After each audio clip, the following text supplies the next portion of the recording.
pasteur qui corrigera l'erreur. Le modérateur ne doit pas corriger les prédicateurs. S'il y a erreur, il doit en parler au pasteur qui corrigera l'erreur. Ça passe aujourd'hui. Ah, pasteur, le monsieur là, il est venu, il a parlé de l'huile, vraiment, même il a vendu l'huile à l'église, tout ça, pasteur, pourtant tu nous as enseigné que c'est pas ça. Le pasteur, le dimanche prochain, il reviendra. Il va corriger cette erreur-là. D'ailleurs, dans notre église, ça s'est déjà passé. Je ne sais pas s'il y a des gens qui se souviennent quand on était au Bourget, il y a eu un Brésilien qui nous a ramené de l'huile. Fallait que je vienne enlever cette histoire-là. Puisqu'on ne doit pas mettre les troubles. Alors, 6e point, pour terminer ce chapitre-là. Pour les offrandes, il est recommandé qu'un ministre... Bon, ça j'ai déjà dit, hein. Ça j'ai déjà dit. Ok. Si vous avez un peu de la patience, on va terminer les cours aujourd'hui. Si vraiment vous avez de la patience. Qu'est-ce qu'un culte chrétien? Qu'est-ce qu'un culte chrétien? C'est quoi un culte chrétien? Est-ce que quelqu'un peut répondre? Qu'est-ce qu'un culte chrétien? C'est un point, hein, donc soyez à la ligne. Hein. C'est un autre chapitre qu'on commence. Qui peut me répondre? Qu'est-ce qu'un culte chrétien? Moi, Namayele, Gloire les Soria.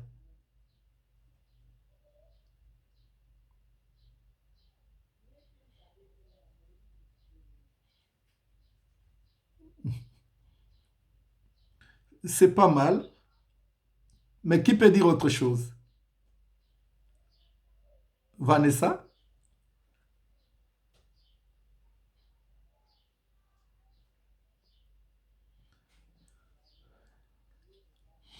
Oui, c'est pas mal, mais bon, ok, on va aller vite.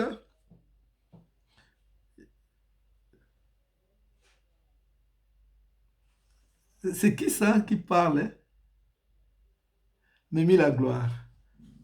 Ok. Ah non, il faut qu'un évangéliste Mimi la gloire. On doit s'habituer nous aussi. Hein? Voilà, ok. Bon, qu'est-ce que tu as dit?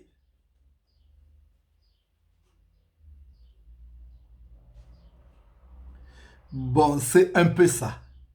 Bon, moi je vais aller. Il y a 3 réponses à donner. Première réponse, c'est une rencontre entre Dieu et ses enfants. C'est une rencontre entre Dieu et ses enfants.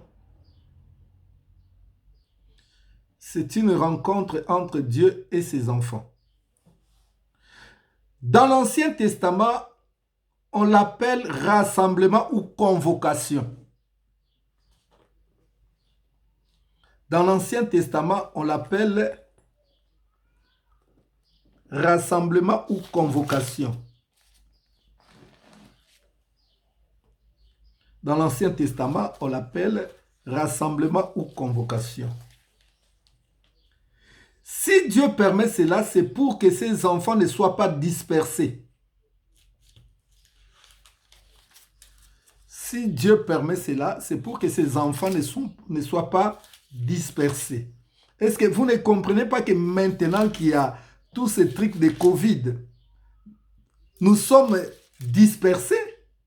Vous voyez, même à l'église, il y a beaucoup qui ne viennent plus. C'est pour ça que la Bible nous dit, il est merveilleux et agréable entre les bien-aimés de demeurer ensemble. Et c'est là où le Seigneur déverse les bénédictions. Donc Dieu aime que nous puissions lui rendre un culte ensemble. Si Dieu permet cela, c'est pour que ses enfants ne soient pas dispersés. C'est l'expression visible de la communion. C'est l'expression visible de la communion. 1 Corinthiens 12, 10 à 13. C'est l'expression visible de la communion. 1 Corinthiens 12, 10 à 13. Je lis au nom de Jésus-Christ.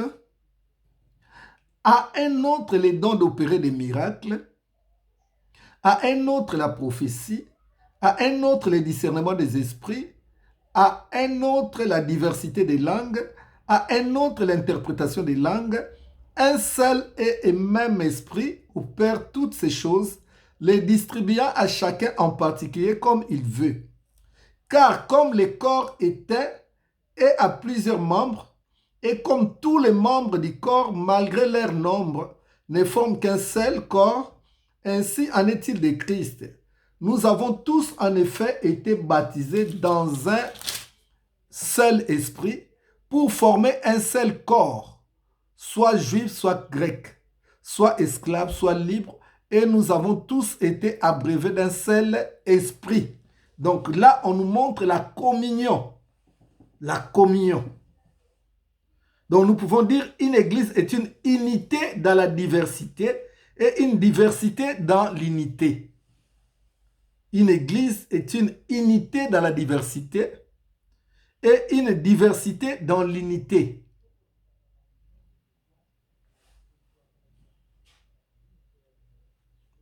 Ça, c'était un. Deux maintenant. Pourquoi diversité? Pourquoi diversité? Beaucoup viennent avec leur diversité de langues, de cultures ou de races. L'Église rassemble tous en Christ. C'est pourquoi les modérateurs doivent tenir compte de toute la diversité. Vous savez, nous venons à l'Église. Ici, on nous parle même des Grecs, des Juifs, de ceci, des païens, des esclaves, tout ça là. Donc, on nous parle de diversité dans l'unité. Dans une église, on peut retrouver plusieurs nationalités. Mais il faut que les gens qui viennent à l'église puissent se retrouver. Vous savez, à une certaine époque, j'avais instruit les modérateurs de faire leur modération en français seulement. J'avais dit cela que toute la modération se fasse en français. Puisqu'on ne peut pas faire la modération avec interprète, je trouve ça c'est un peu désordre. Mais par contre, la prédication avec interprète, il n'y a pas de problème. Si aujourd'hui je vais aux États-Unis, ou bien disons, un grand homme de Dieu comme Bénin, il est anglophone. S'il vient ici en France, il vient prêcher dans notre église, on fera notre modération en français. Normal. Mais quand il va commencer à prêcher, c'est là où on mettra l'interprète. Mais je vois très mal la modération en lingala et on met encore l'interprète. Ça fait trop. Mais ce n'est pas mal que la prédication, l'enseignement soit en lingala et on interprète en français. Là, il n'y a pas de problème. Comme je vous ai donné l'exemple, on peut prendre Yonggi-cho.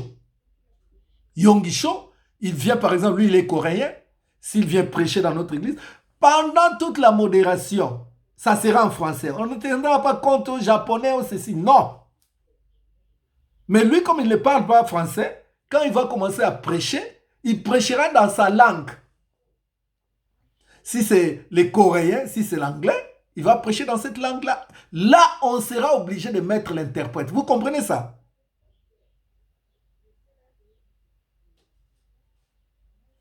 Mais vous avez des Ivoiriens, vous avez des Antillais, vous avez des Camerounais, ils viennent dans votre église, vous êtes là, lingala, lingala, chanson, lingala, adoration, lingala, modération, lingala, les prédicateurs viennent, lingala, mais cette personne-là doit quitter l'église. Est-ce que vous comprenez? On doit faire toujours l'effort. On doit faire l'effort. Nous, on n'est pas là pour calculer les fautes. On n'est pas là pour calculer les fautes ou pour comptabiliser les fautes. Même s'il y a des fautes, mais l'essentiel est que le message passe. L'essentiel est que le message passe. Donc les modérateurs doivent chercher à mettre tout le monde à l'aise. Surtout, la modération, dans l'église, on a interprète à zate, depuis au bando qui lingala. Même toi, là, il y a qui n'a pas ça adorer Nzambi. Mais même vous-même. Et ça se sentira mal à l'aise. Hein. Donc vraiment, nous devons faire l'effort. Si tu sens que vraiment tu ne peux pas, abstiens-toi à faire la modération. Abstiens-toi à faire la modération. Puisque la modération, normalement, il faut que ça soit vraiment dans une langue où tout le monde se retrouve. Nous, ici, nous sommes en France. C'est clair. Ok, d'accord. Donc, nous avons dit, beaucoup viennent avec des... bon, ça, on en a parlé. C'est pourquoi les modérateurs doivent tenir compte de toute la diversité. Donc, on doit tenir compte. Même les cantiques. Vous savez que vous, les chantres, vous êtes là. Moi, je vous ai dit, il faut chanter même si possible. 60% en français. 40%, vous cherchez les langues que vous voulez. Bon, ou bien vous faites 50-50. Vous savez, hein, je vous dis la vérité. Je voudrais vraiment que nous puissions moderniser notre culte. Il faut que nous puissions moderniser notre culte. Les gens, quand ils viennent, même ceux qui étaient là avant, s'ils reviennent, ils trouvent qu'en tout cas, ça, ce n'est pas l'église que j'avais laissée. Vous pouvez faire 50-50. Vous chantez en lingala, vous chantez en français. Pourquoi pas? Vous chantez en portugais. On a des gens qui maîtrisent bien le portugais. Maman Tété maîtrise le portugais. Il y a les Maman Katamba, Maman Lydie, qui maîtrisent le portugais. Dieu m'avait déjà inspiré que nous puissions faire une chorale en portugais, mais bon, il n'y a personne qui peut conduire ça. Bon. Mais on peut faire ça. Comme ça, les lysophones qui viennent à l'église, ils se retrouvent. Ils vont même faire la propagande de l'église. Ah, l'église est la source de vie. Tout ça. Ça fait bien. On peut chanter aussi, embêter. Si un Ivoirien vient, il se retrouve. C'est ça une église. Dans les textes que nous avons vus ici, on nous parle des Grecs. Hein? Pour former un seul corps, soit juif, soit grec, soit esclave, soit libre. Et nous avons tous été abreuvés d'un seul esprit. Ça, c'est la Bible qui le dit. Nous devons tenir compte de ces choses-là. C'est pour ça que Christelle, évangéliste Charlène, je vous ai donné la responsabilité, ces messages que je donne là, que vous puissiez partager avec tous les modérateurs et les modératrices. Si vous voulez, bon, là ça tombe bien, il y a Maman Tété aussi qui vient de rentrer. Botard de Maman Tété. Ok. Bon, donc, si vous voulez, là, j'enregistre quand même, avec mon téléphone, j'enregistre. Je peux vous envoyer la vidéo. Comme ça, vous allez encore bien maîtriser ça pour pouvoir transmettre aux autres. Quand le modérateur se tient debout, il doit tenir compte de sa façon de se comporter à cause de la diversité. Le modérateur, quand il te tient debout, tu dois tenir compte de ta façon de te comporter à cause de la diversité. Attention avec des signes. Toi, modérateur, tu es en train de distraire les gens. Sache qu'au moment où tu es debout, surtout maintenant qu'il y a les médias, Facebook, les réseaux là, tout le monde entier, les yeux sont fixés vers toi. Donc, il faut faire attention à ta manière de te comporter. 3. Un culte chrétien, c'est un canal de dispensation, de bénédiction et de grâce pour le corps de Christ. Un culte, c'est un canal de dispensation, de bénédiction et de grâce pour le corps de Christ. La réunion chrétienne est un son de cloche pour les inconvertis et un moment de rafraîchissement pour les enfants de Dieu. Bon, ça c'était 2, hein? On termine les 2. On va aller, ça reste juste un tout petit peu. Si vous me donnez un peu de temps, on va terminer. Un culte, c'est un canal de dispensation, de bénédiction.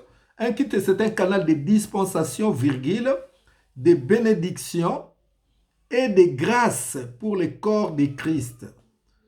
Un culte, c'est un canal de dispensation, virgule, de bénédiction et de grâce pour le corps de Christ. Point. La réunion chrétienne est un son de cloche pour les inconvertis. La réunion chrétienne est un son de cloche pour les inconvertis et un moment de rafraîchissement pour les enfants de Dieu. Acte 2, 42, Hébreux 13, 17. Acte 2, 42, Hébreux 13, 17. Hébreux 13, 17. Acte 2, nous avons déjà lu. Hébreux 13, 17 nous dit « Obéissez à vos conducteurs et ayez pour eux de la déférence, car ils veillent sur vos âmes, dont ils devront rendre compte, qu'il en soit ainsi, afin qu'ils les fassent avec joie et non en gémissant, ce qui vous serait d'aucun avantage. » Donc, le peuple de Dieu aussi doivent respecter ce qui leur conduit, même dans la modération. Donc, nous avons vu ce qu'un culte. Maintenant, pourquoi les réunions chrétiennes? C'est un autre point. Donc, premier point, c'était la présidence des réunions chrétiennes. Deuxième point, c'est qu'est-ce c'est qu'un culte chrétien. Troisième, c'est pourquoi les réunions chrétiennes. Pourquoi les réunions chrétiennes? C'est une question. Un grand point. Pourquoi les réunions chrétiennes?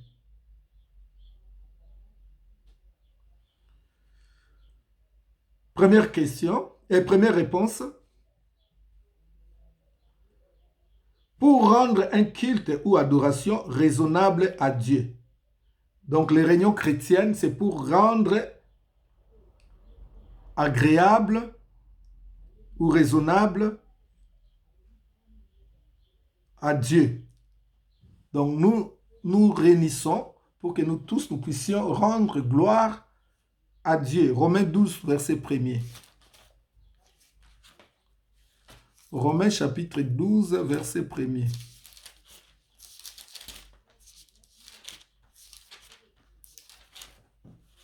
Romains 12, verset 1er nous dit « Je vous exhorte donc, frères, par les compassions de Dieu, à offrir vos corps comme un sacrifice vivant, saint, agréable à Dieu, ce qui sera de votre part un culte raisonnable. » Vous voyez?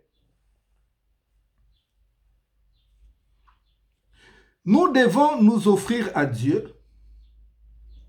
Nous devons savoir que nous sommes là pour la gloire de Dieu. Nous devons nous offrir à Dieu. Nous devons aussi savoir que nous sommes là pour la gloire de Dieu. Donc l'adoration est le but de notre existence. Nous vivons pour adorer Dieu. L'adoration est le but de notre existence.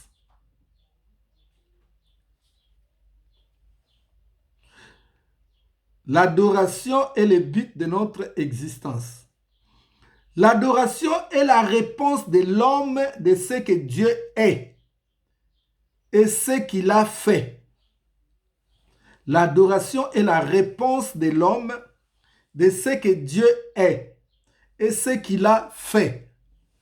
C'est ça l'adoration. C'est la réponse de l'homme de ce que Dieu est et ce qu'il a fait.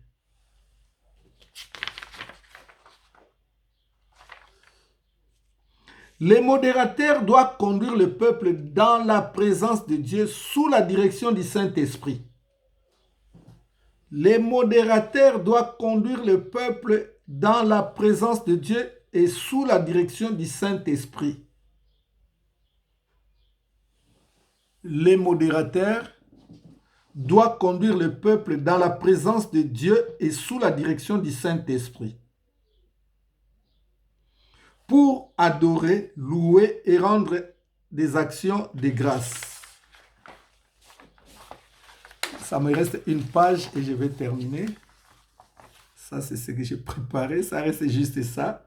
Et puis, on va terminer. Il doit aussi édifier. Donc, oui.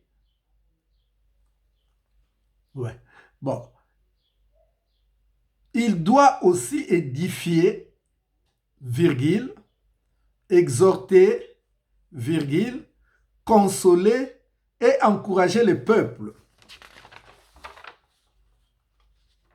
Donc là, nous parlons des modérateurs. Il conduit le peuple dans la présence de Dieu sous la direction du Saint-Esprit pour que le peuple puisse adorer, louer, rendre des actions de grâce.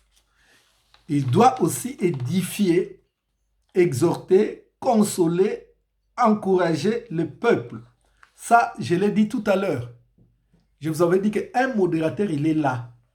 C'est lui qui doit amener le peuple à oublier leurs problèmes. C'est lui qui doit amener le peuple même à considérer leur façon de se conduire. Donc, il a le pouvoir d'édifier. Il a le pouvoir d'exhorter. Exhorter, bien-aimé, vous connaissez c'est quoi? Consoler. Même ceux qui sont venus abattus, il peut les consoler et encourager le peuple. Bon, là maintenant nous allons voir les différentes sortes de réunions chrétiennes. Les différentes sortes de réunions chrétiennes. Notez, à la ligne vous soulignez les différentes sortes de réunions chrétiennes.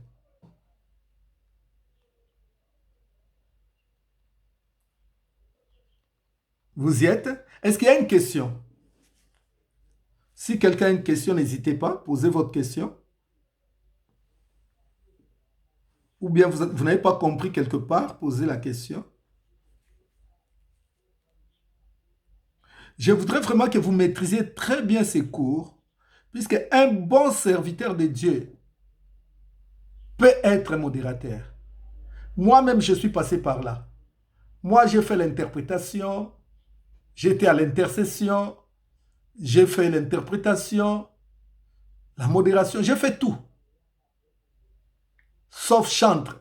Mais chantre, je me débrouille. Vous savez, je me débrouille aussi, hein, bien que je ne sais pas chanter. Il y a même eu au début de l'église des moments où je faisais tout moi-même, tout. Je vous assure, tout moi-même. Moi-même, j'ai fait la modération, moi-même, je chante, moi-même, je fais tout. Moi-même, je prêche, moi-même, je fais le service. C'est si vous commencez une église, des fois, vous n'avez pas des équipiers qui vous aident hein, au départ. Tout vient avec le temps. Donc, vous devez être apte à faire ces choses-là. Est-ce que quelqu'un a une question? Avant que nous puissions passer aux différentes sortes de réunions chrétiennes. Quelqu'un a une question? Ok. Bon. Première sorte de réunion chrétienne. Donc, 1. Culte dominical ou adoration. Donc là, nous parlons des différentes sortes de réunions chrétiennes. 1. Culte dominical ou adoration.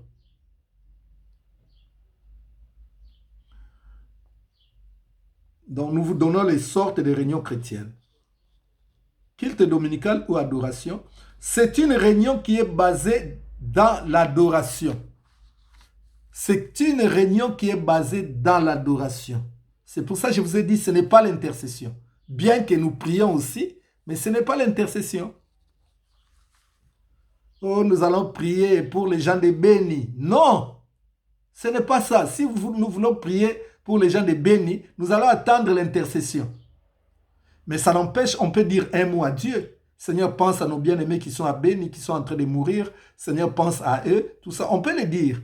Mais ce n'est pas une réunion propre pour prier pour Béni, pour ceci, cela. Non. Moi, je vais au Congo.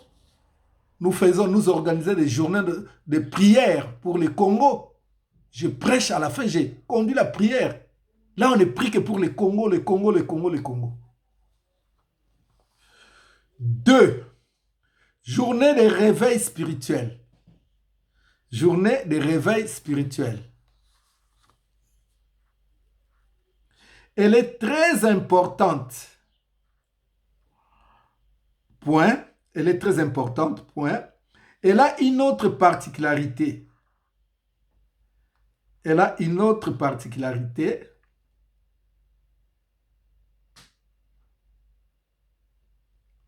Virgule. Il y a des actions. Il y a des actions. Donc cela veut dire le pasteur prêche, prêche, prêche, prêche. À la fin, il fait des services et Dieu se manifeste puissamment. Ça, on peut appeler ça journée de réveil spirituel. C'est pour que les gens se réveillent, même de nouveaux venus se convertir. Et ce genre de journées, très souvent, ce sont les évangélistes qui les conduisent. Donc vous voyez que les évangélistes ne sont pas des moindres.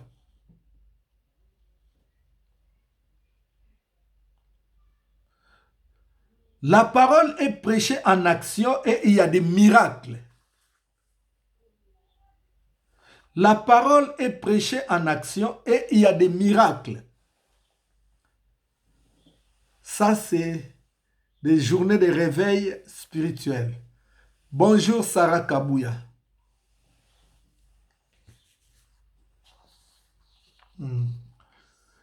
Vous avez compris? Donc, première, la parole est prêchée en action et il y a des miracles. La parole est prêchée en action et il y a des miracles.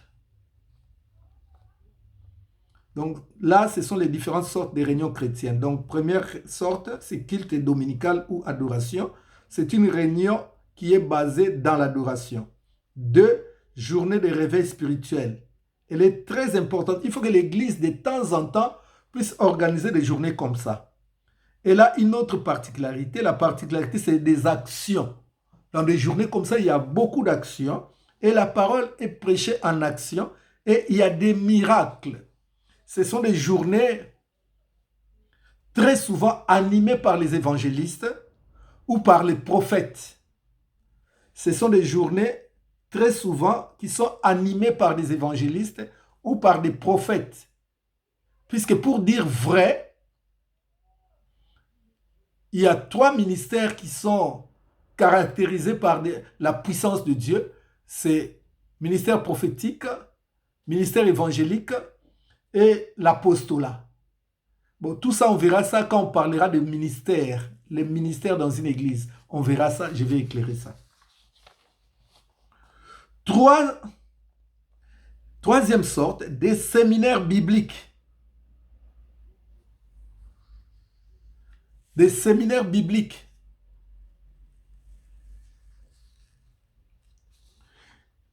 C'est aussi une réunion qui est basée sur la parole. Donc des séminaires bibliques, c'est les séminaires de révélation. C'est la parole qui est là au centre. On vous décortique la parole, on ouvre la parole et le peuple de Dieu est éclairé. Ça, on appelle ça séminaire biblique. Par exemple, quand nous parlons des origines, donc nous voulons décortiquer la parole de Dieu. Et je vous assure, des séminaires bibliques, ça fait grandir le peuple de Dieu. Il y a une question que Gloire avait posée. Je ne sais pas si c'était Gloire, la différence entre prédication et enseignement. Dans des séminaires bibliques, ce sont des enseignements.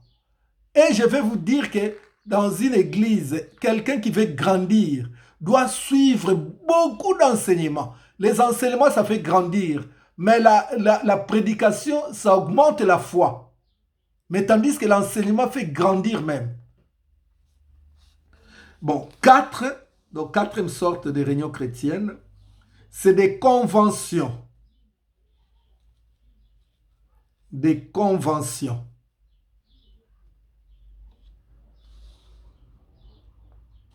C'est quoi une convention? Des conventions, ce sont des grandes réunions qui font appel à plusieurs orateurs. Des conventions, ce sont des grandes réunions qui font appel à plusieurs orateurs.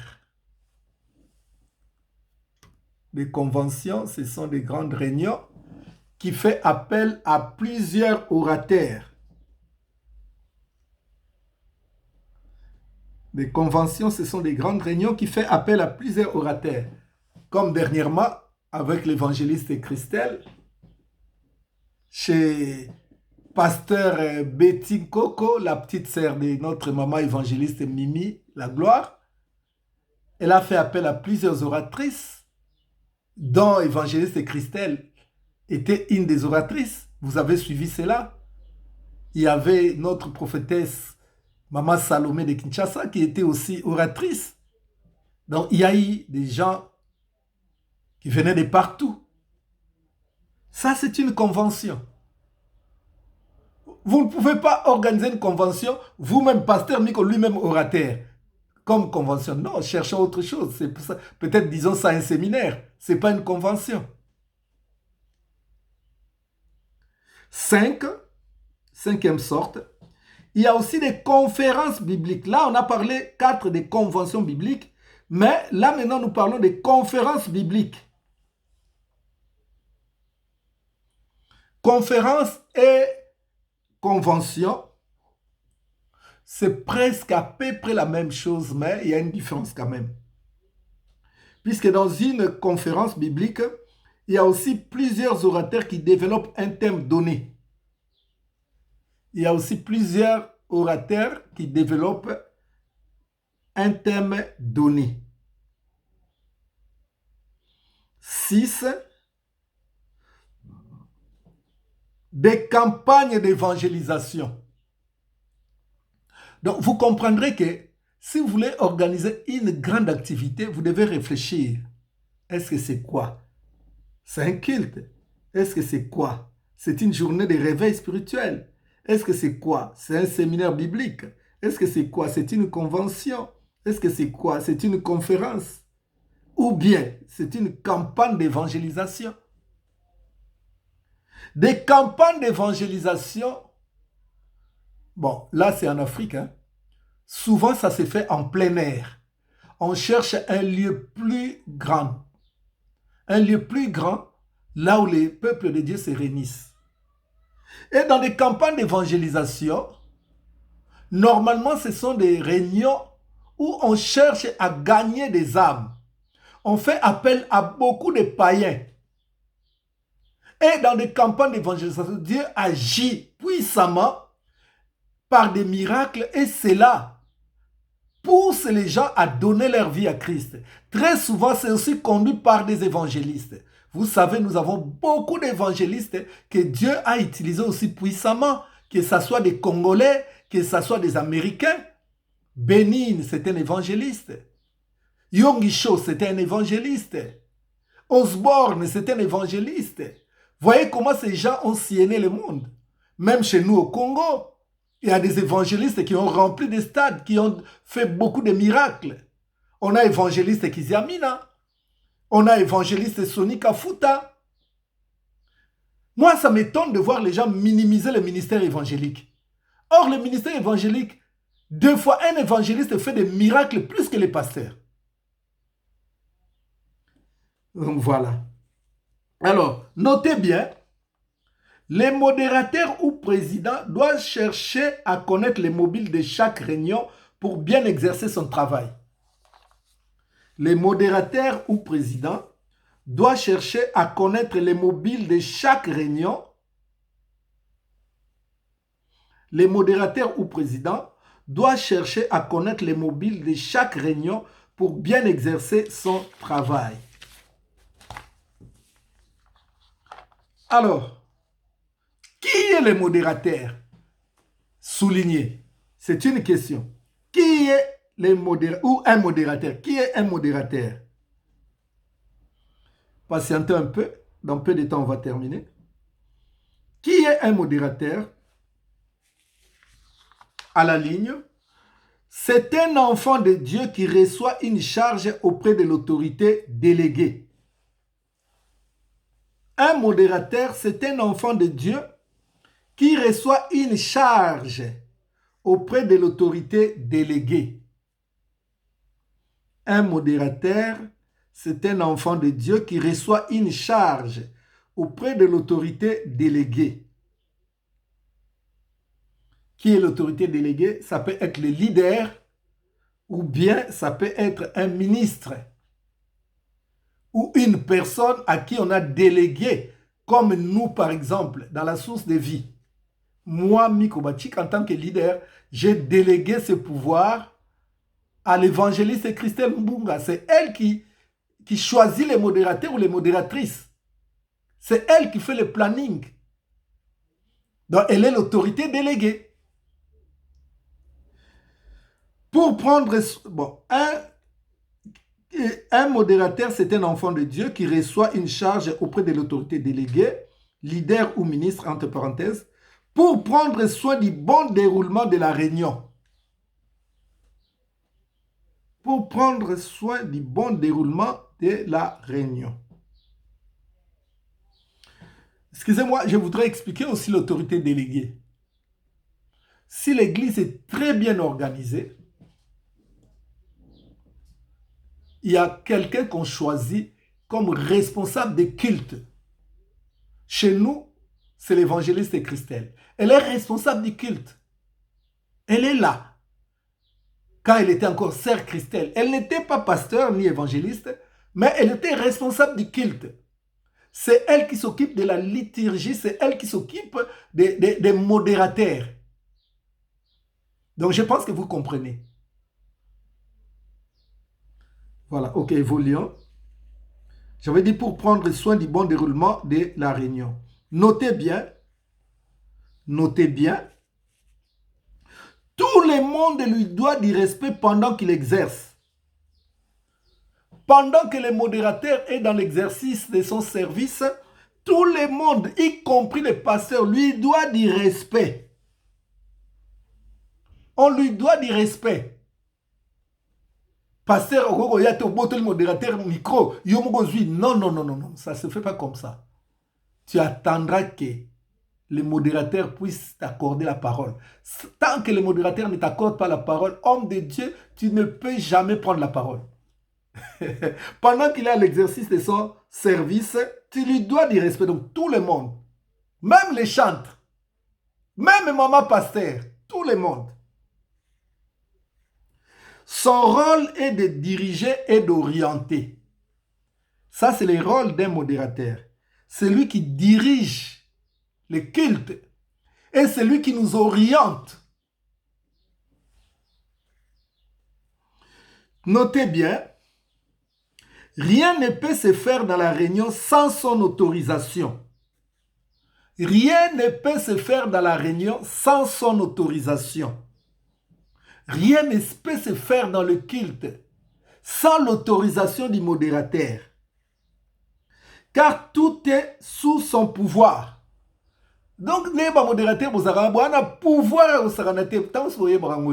Vous avez beaucoup de pouvoir. Rien ne peut se faire sans toi.